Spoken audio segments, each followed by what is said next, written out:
Hi, everyone. I just wanted to insert this before we get started with this show. Sharon and I are using an audio of a video we found on YouTube. We were talking about the hero's journey and we were searching on YouTube for some audio that we can use for this particular episode. And we ran into a channel, an amazing channel for teachers and for educators. It's called the Brainwaves Channel, and it's owned by Mr. Bob Greenberg. And I want to give a shout out for him giving us permission to use audio with Ramsey Masalam. So thank you, Bob. Much appreciated.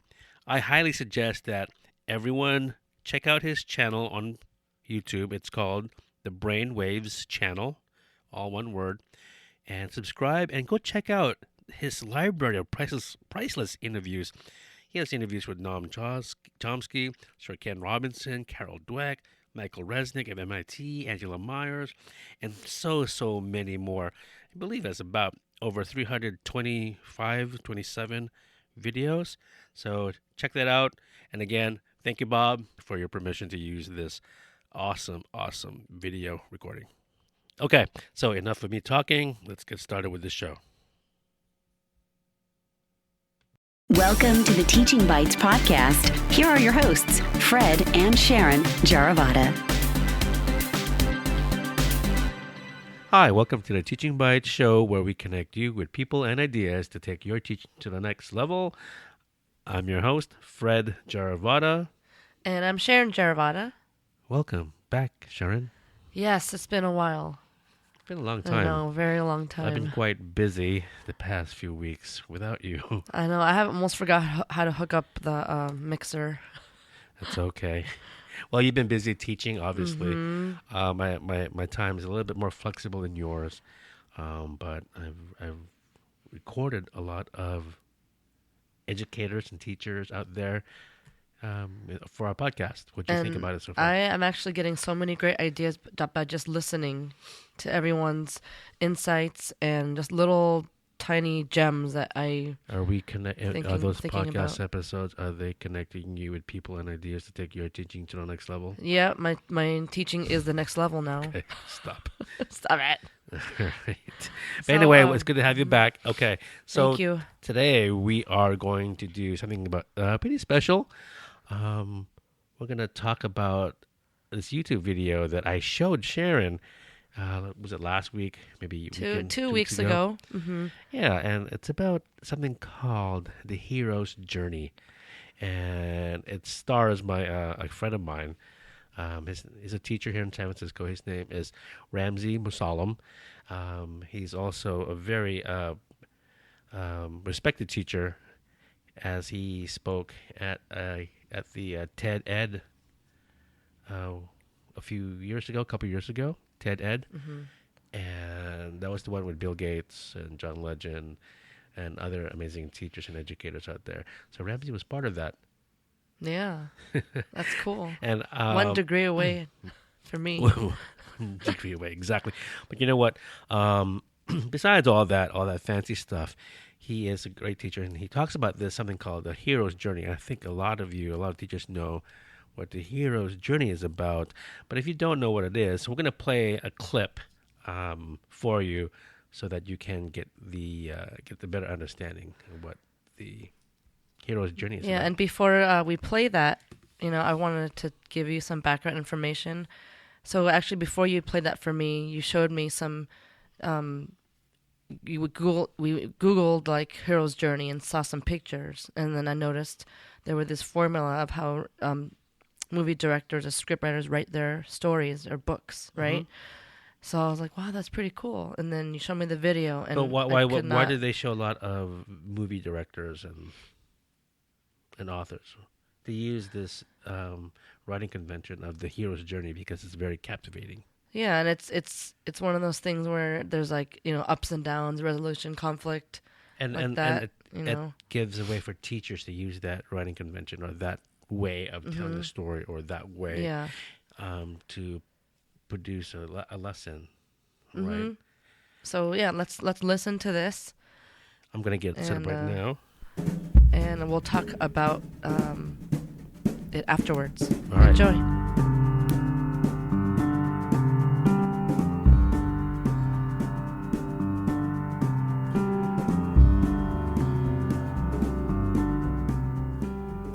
My name is Ramsey Musalem, and I'm a high school chemistry teacher in downtown San Francisco at Sacred Heart Cathedral Prep High School.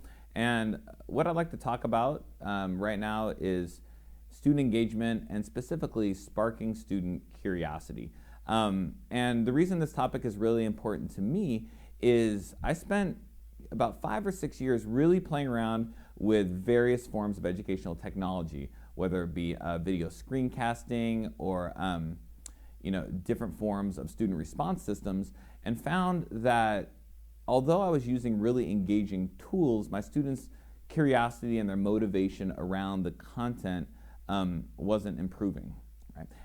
To the point where I actually went and got higher education graduate degrees on leveraging these tools, and I still wasn't seeing greater investment, motivation, performance from my students. So something must have been wrong and something was missing.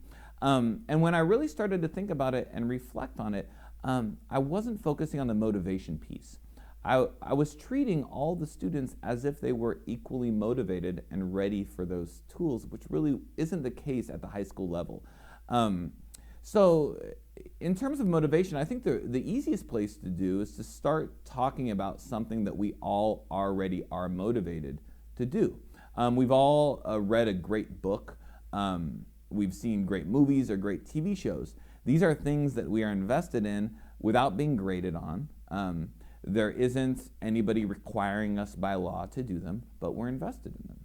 And I think often as teachers, we fail to look at these mediums as insight into actual instructional design. What is somebody like J.J. Abrams doing when he made Lost that I could be doing in the classroom? I mean, these aren't two separate entities. If I am a movie producer, I am making, or an author, I am creating a medium for people to engage with, right? I don't see any difference between that and somebody who's designing a lesson in a classroom, albeit any subject. So if you look at kind of a story structure, a lot of times it's following, the typical Joseph Campbell's hero's journey, where you have a call to adventure at the beginning. And the call to adventure is then followed by some sort of struggle and introduction of the mentor, leading eventually to transformation. Okay. So really think about the role as the teacher as the mentor in the hero's journey. And what's really interesting, if you look at a lot of movies, you can take a movie like Good Will Hunting, for example, right? A really great movie. The counselor in that movie, Robin Williams, doesn't show up until about 42 minutes into the movie, and he won Best Supporting Actor for that movie. So, these mentors, these teachers are delayed. And I think that lends a lot of insight into the classroom, that we as teachers, we can lecture. Lecture is really powerful, but we should delay that direct instruction and wait, giving the students time to struggle. And that really gave me a lot of insight into the classroom, and I realized it wasn't about where the lecture happened in a video in the classroom. It was about when it happened. It was about turning lecture into something that responded to my students' needs rather than directed their activities. And once I realized that it was a sequencing issue, I felt like my students continued to be much more engaged. They know that they're going to get the content, but they know there's going to be this moment of struggle beforehand.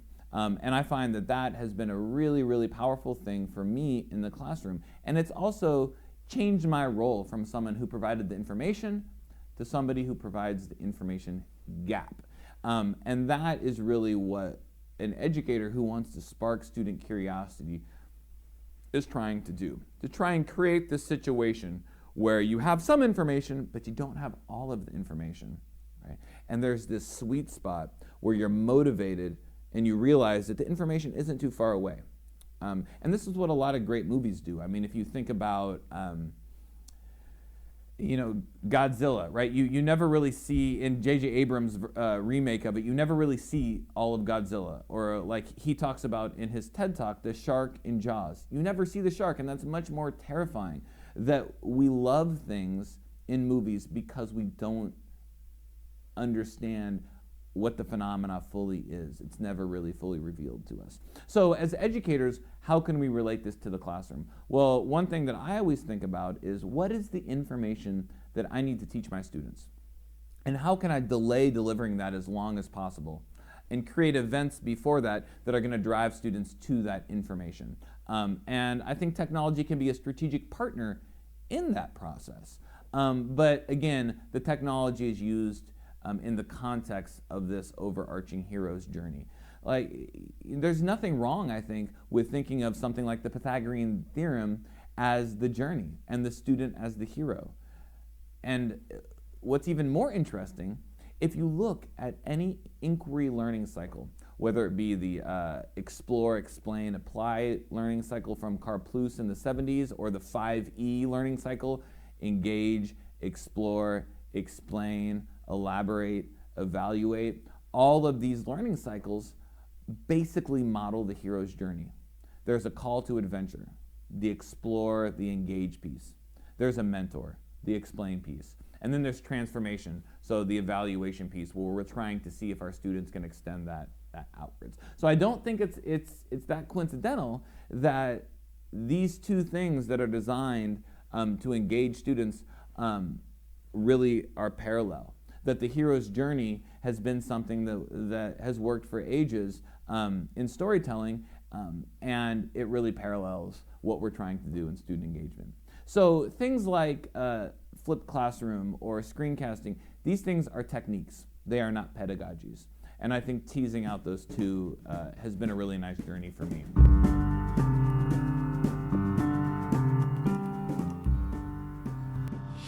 Well, we're back. All right, so I'm gonna stop that video right there. Okay.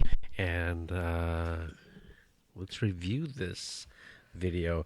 First of all, we're gonna have that link for you to this video in our show notes. Okay, but you can find this video on YouTube, and it's called the Student Engagement. Okay, Student Engagement. Sparking Student Curiosity by Ramzi Musallam. Okay, so check that out. Also check out all his other videos, especially the TED Talk, the 3 Rules to Spark Learning. Okay. Mm-hmm. So I showed this to Sharon a couple of weeks ago, and her mind was blown. Right. Mm-hmm. Yeah, and actually, now that I listen to it again, it reminds me of how I should, plan my lessons from now on, and think about how Ramzi called delaying the mentor. Delaying the mentor. That's the key part I also noticed.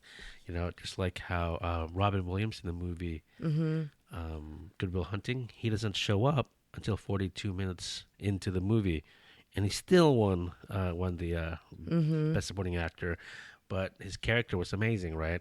Right. Came in, didn't even show Will, Matt Damon's character, any answers or anything like that. I mean, he was just a mentor, the psychological mentor. Right. Right. Right. So, I watched the video, and then I immediately started to think about actually the hero's journey, and how I can use it for reading.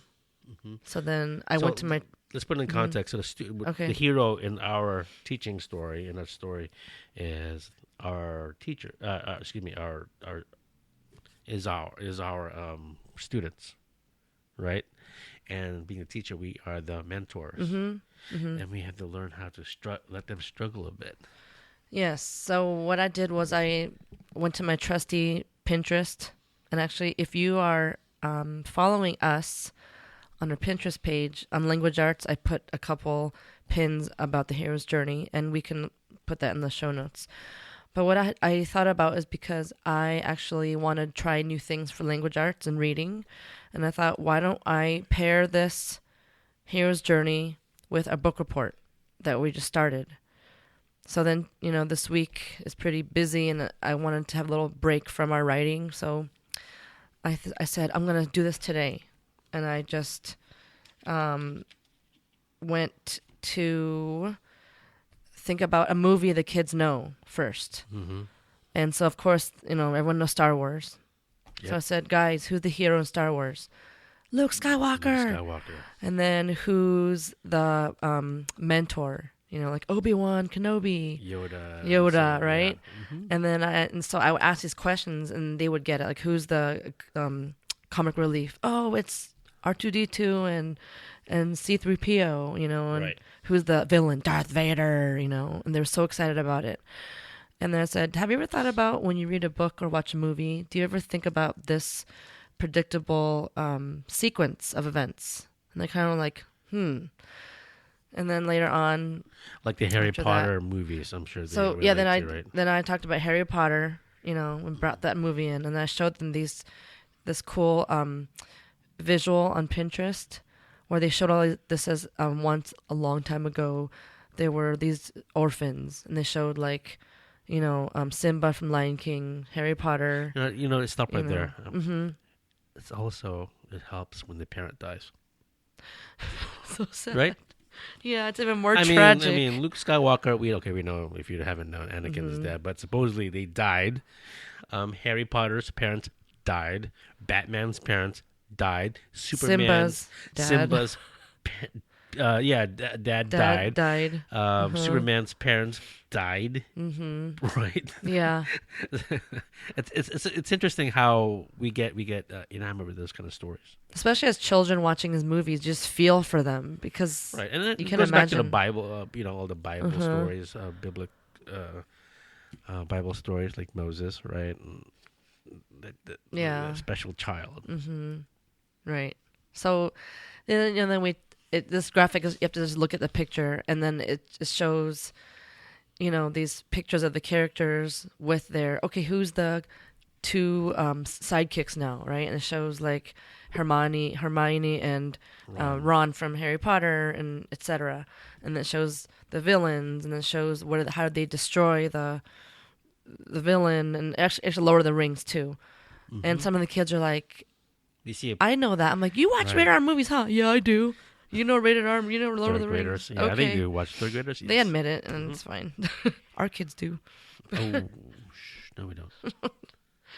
But so they were so excited, for this discussion about these movies, And I said, well, what we're gonna do is we're gonna do this with your book report book you're doing.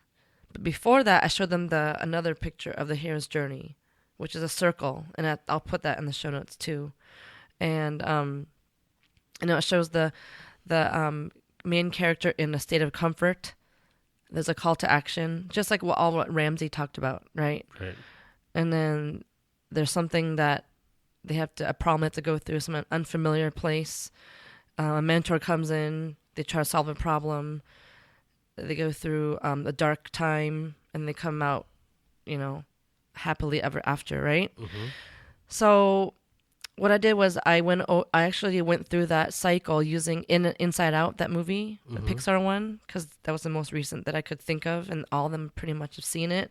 So we kind of talked about it together, like a think aloud. Ooh. Huh? Elsa What? and what do you call it, died. Their parents died Oh, too. that's right. Elsa and what's her name? And Anna. And Anna. Yeah. Sorry. Okay. Pixar. Frozen. I just can't let it go. Let it. Oh God. That's good. That's good. Very good. No. So then what happened was, I said, guys, let's now use your book report book to fill out this graphic organizer that has the different parts. And I look back, and I should have written down what I wrote for the Inside Out stuff so they can look at the thinking, because some of them had a hard time doing their own graphic organizer. Then I thought about maybe I should have had them do a movie with a partner, so it's collaborative, they could think together. So it's just, I just this today. Yeah, you just made it up. I just made it up on the fly, and I'm just, okay, what's next? And I actually discovered, I asked them, so which of your books, I had them vote, which of your books actually went through this hero's journey? And some of them said it didn't. And I'm like, see, not all the stories are like that, but some of them were. So, next time I would have them draw pictures to go along with the text, take it further as a project maybe. I mean, I can make this into as big or small as I can, but But I think it was a great starting point today. So that was really fun. And I just was like, hey, I'm going to do this today. And I didn't know what was going to happen. And I couldn't get them to stop talking. So that's awesome. That's the point, right? Mm-hmm. You're supposed to let them talk and really engage in it, right? And they're getting a lot out of it. Yeah. See, I think that's why I mentioned before, like using pop culture, especially the what the kids are listening today or watching today. I mean, these movies are popular, or these things are popular today because I mean they're really good storytelling. I mean, maybe they're not Shakespeare type stories, but they're all kind of based on the same conventions, right? I don't even know if that's the right word, but they're using the same kind of formula, Yeah. right? I think Yeah, there's and like, yeah. like Ramsey said, no one's forcing you to do this. You're really invested in it. Mm-hmm. And kids always talk about movies on this, at Right. recess or on inside conversations. So why not use what they like? And like I said, to motivate and spark that in them. There's another a video on TED Talks video by J.J. Abrams himself, and he talks about making movies or telling stories, and about the mystery box. And that's one thing we should talk about at a later episode. But I think that's also very, very valuable for teachers to use that. What he shares about having a mystery box. Can you just, explain it in a couple sentences what that is? 'Cause Well- I don't know what that is. Well, the mystery box is, it's like remember the movie, the TV show Lost. Yeah. Basically, there were a lot of things unknown happening to the characters. If you guys haven't watched this show, don't start because you're gonna get sucked in. Yeah. But a lot of mystery things happening. It just compels the viewer, us, the audience, to watch the next one and continue What's to gonna watch happen? what's gonna Oh happen, yeah, I right? got sucked in. Like it gets even weirder and weirder and weirder to the point it's like, okay, you guys just scream me. I'm not gonna watch it anymore. Yeah. But we finished it. Well, and but, you saw it twice. but it's also the like Jaws, how that movie Mm-hmm. was. You don't see the shark really, and it's only been on screen for a couple of minutes, I think. Mm-hmm. But Steven Spielberg, and he used that way back in the '70s, and I'm sure it happened. We could go back in. Actually, it's a good thing we could identify movies that has this. Oh yeah, that'd be a great resource for teachers. Actually, to, yes. use. Next time we'll also do a movie review for teachers. Something like that. What Mm-hmm. for schools or teachers? I think that's a great idea too. and movies you can use to show your kids clips. Yeah, Like clips. there's all those websites of clips you can Yeah. use for your classroom. Yeah. Mm-hmm. Yeah. So yeah, I mean, the mystery box sounds like it's like the absence of something. It just makes it more mysterious and right. intriguing. So what's your next step? Mm-hmm. If you had to do this project again? Well, like I said, I would probably have them do it in pairs first with a movie they agree on. Mm-hmm. And before that, I would map out everything on paper, so it's like a model for them. Before we get to the book, I think it's more engaging if you do something that they know together. And those valuable conversations, those meaningful conversations, come out of just talking to each other. Like, oh, I don't agree with you, or I agree with you. Like those kinds of things, those skills they need, to do that activity. Okay. So. Yeah. I mean, who knows? I'll do an update maybe and see what happens from Sure. now on. Let us know what happens. Because I do have a book report form I do, Yes. and I can put that up too for you to see. And it talks, it just puts, write the main characters, describe them, physical traits and personality traits, and then talk about the beginning, middle, end, the plot, and all that problem solution. But I thought maybe next time I can use Hero's Journey as a way to have them complete that form. Right. But then again, I thought about some stories don't follow that formula, so what do I do? Something to think about for next time. But so much fun. I wish I Good. took a video of that You moment. should. It's a good aha moment. Right. Okay. Yeah. All right. Before we end the show, I want to tell you guys, give you guys a heads up what's happening with me in particular.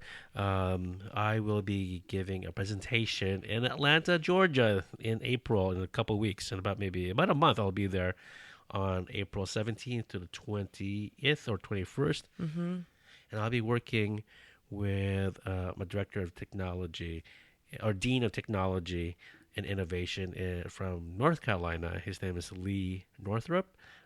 I have never met him. We never met each other, but he's doing amazing things in his new makerspace, and I'm doing something. We're doing in our makerspace. So our talk is about leading the change of schools with a makerspace. My original title was to destroy the traditional classroom and rebuild it or remake it with a makerspace. But it's similar along that lines. I'm going to be talking that. I'm excited. And we're going to be there. And Atlanta's going to be hot, I hear, in mid-April. Humid. Hey, that's the first time I'm going to be in the South. So that's going to be amazing. And I look forward to it. And in Atlas. In Atlas. Oh, Atlas what is does that mean? The Association of Technology Leaders in Independent Schools. So a lot of independent schools, heads, ed tech people, director of technology, and so on. But also, I've also met a couple of people from like public school systems that actually attended that also. And I spoke to the Atlas here in the West Coast. I think there was our first inaugural conference last year here in San Francisco, also back in April 2015. And this year is going to be in the South, in Atlanta, Georgia. So and if you're around, come hit me up at Fred Jaravata on my Twitter, at Fred Jaravata, and we'll have a drink over there and just hang out and trade some ideas and help each other out. Yeah. All And right. then, great. And I know we had a podcast episode about last year's. So you Yeah. could check that out. I forgot what episode number it is. Yeah. But we did talk about that too. And then I got permission to record at least my session. It's going to be a deep dive session, so about 2 hours, or an hour and 45 minutes or so of hands-on projects to do in their little session there. So I'm going to record that podcast, and I'll share that audio with that. That's the plan. Good. Make it valuable for other people that are looking to, make their own maker spaces and see what are the things you need to do or think about, right? So that's what's new with me. Awesome. Okay. All right, folks. Okay. Well, glad to have you back, Sharon. It's been a while. Yep. I'm still here. All right. So keep going with your journey, teachers out there. You guys are the heroes. You guys are heroes also, and we're here to help you out.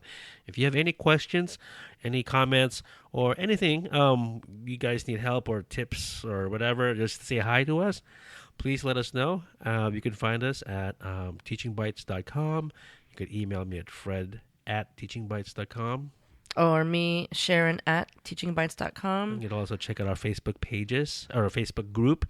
It's called the Teaching Bytes Community. Facebook that in the search bar, and also the Facebook page called the Teaching Bytes.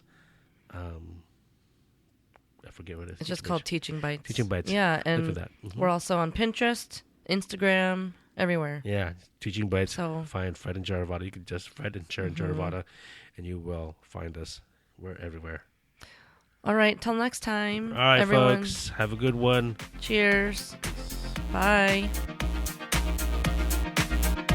Thank you for listening to the Teaching Bytes podcast at www.teachingbytes.com.